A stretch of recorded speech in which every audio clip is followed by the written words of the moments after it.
नमस्कार मित्रों, स्वागत है आपका व्रत की महिमा में, जहां हम आपके लिए लेकर आते हैं पवित्र व्रतों की कथा और उनकी महिमा। आज हम बात करेंगे एक ऐसी एकादशी की जिसे स्वयं भगवान विष्णु का आशीर्वाद प्राप्त है, आमलकी एकादशी। सभी एकादशियों में आमलकी एकादशी को सर्वोत्तम माना गया है। इसे आंवला एकादशी या रंग भरी एकादशी के नाम से भी जाना जाता है।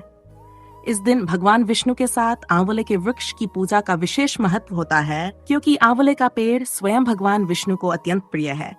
कहा जाता है कि इस दिन सच्चे मन से व्रत और पूजा करने से भगवान विष्णु शीघ्र प्रसन्न होते हैं और अपने भक्तों पर कृपा बरसाते हैं। पौराणिक कथाओं में एक नगर का उल्लेख मिलता है जिसका नाम वैदिश था। यह नगर धन धान्य से संपन्न था, जहाँ के निवासी धर्मपरायण और विष्णु भक्त थे। इस नगर के राजा चैत्रथ भी बहुत धार्मिक और प्रजापालक थे। नगर में कोई भी दरिद्र या नास्तिक नहीं था और सभी श्रद्धा भाव से एकादशी का व्रत रखते थे।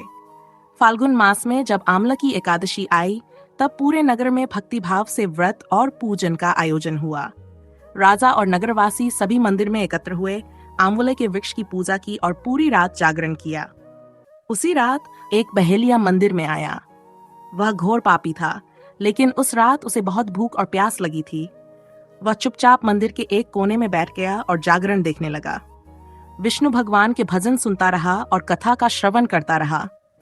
धीरे धीरे रात बीत गई और सुबह होने पर वह अपने घर लौट गया। कुछ समय बाद उस बहेलिये की मृत्यु हो गई, लेकिन चूंकि उसने की एकादशी की कथा सुनी थी और जागरण में सम्मिलित हुआ था, इसलिए अगले जन्म में उसे राजा विदुरथ के घर जन्म मिला। उसका नाम वसुरथ रखा गया। बड़े होकर वह एक शक्तिशाली और न्यायप्रिय राजा बना। एक दिन राजा वसुरथ शिकार पर गए, लेकिन रास्ता भटक गए। वे जंगल में एक वृक्ष के नीचे विश्राम करने लगे। तभी कुछ म्लेच्छ वहां आ गए। उन्होंने देखा कि ये वही राजा है जिसके कारण उन्हें नगर से निष्कासित किया गया था। क्रोध में भरे म्लेच्छों ने राजा को मारने की योजना बनाई। उन्होंने अपने शस्त्र उठाए और राजा पर प्रहार किया, लेकिन यह क्या, उनके सारे शस्त्र फूल बनकर गिरने लगे। कुछ ही देर में वे सभी म्लेच्छ एक एक करके भूमि पर गिर पड़े और मृत्यु को प्राप्त हुए। जब राजा वसुरथ की आंख खुली तो उन्होंने देखा कि वे जीवित हैं, जबकि उनके शत्रु मृत पड़े हैं। वह हैरान थे कि आखिर किसने उनकी रक्षा की।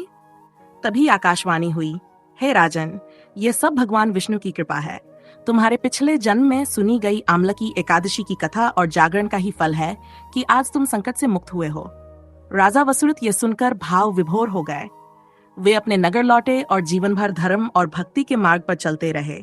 तो मित्रों, ये थी आमलकी एकादशी की पावन कथा, जो हमें ये सिखाती है कि भगवान विष्णु की भक्ति और एकादशी व्रत का कितना अद्भुत प्रभाव होता है। अगर आपको ये कथा प्रेरणादायक लगी हो तो कृपया इस वीडियो को लाइक करें, अपने प्रियजनों के साथ साझा करें और हमारे चैनल व्रत की महिमा को सब्सक्राइब करना न भूलें। हम आपके लिए ऐसे ही पवित्र व्रत कथाएं लाते रहेंगे। धन्यवाद।